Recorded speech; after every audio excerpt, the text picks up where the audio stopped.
how do you have forward energy in Siu Nim Tao? How do you maintain forward energy in Siu Nim Tao? After all, Siu Nim Tao looks static. Yes, you can physically have forward energy, and you should.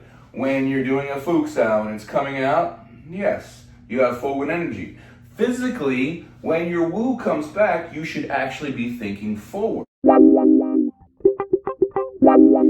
But even beyond that, in your chambered hand, guess what? You can think. You can put your mind into the center of the other person. So now, as you're doing your tan coming out, at the same time, this hand in your mind is still moving forward.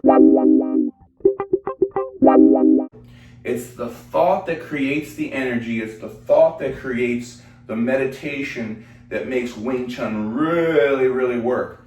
So if you can think it in your Siu Nim Tao, you can then start to apply it in your sparring. And that's the key. That's the bounce off the partner work to the solo training.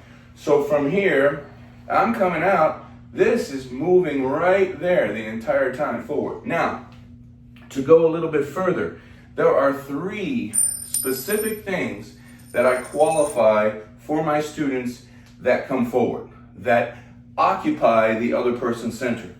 And I want you to remember these because they aren't really, you can't get this anywhere else.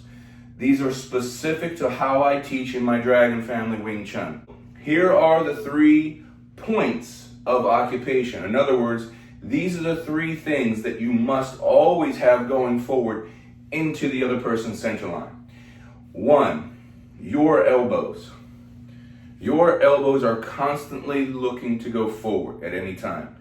If you're connected with somebody one-armed and they go away, they give you loss and you go forward. Second thing is the knees. The knees are what actually drive you forward. So when you bend your knees, you're actually, and in your Kimima stance, you're pointing your knees to the other person's center.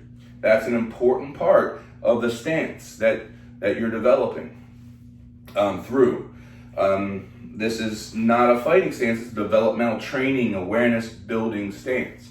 Okay, so those knees are constantly pointing. When you are going after somebody, you're pursuing their posture, it's your knees that start the action.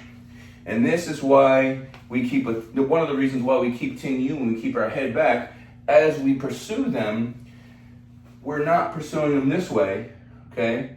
We're also not sticking our butt out. So those 2 things called Ting Yu and Dung Tao in posture keep our knees going forward. So that's the second point. The elbows is the first, the knees is the second, and then the third are your eyes. Your eyes should always be centered into them. And no matter what is happening, you're not looking away, you're keeping your eyes directly on them. Where your eyes go, your mind goes. Where your mind goes, your energy goes, and your body goes. There's so much power within the mind and the eyes that is so connected to everything we do, we can't disconnect them.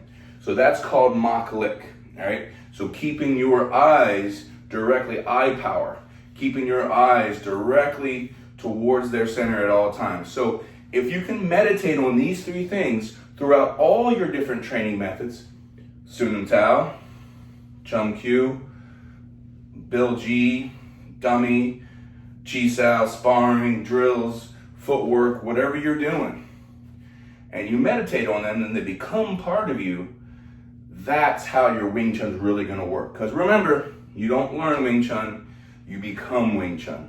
So there you go. That is how you're going to constantly keep your forward energy. It first and foremost has to do with a thought.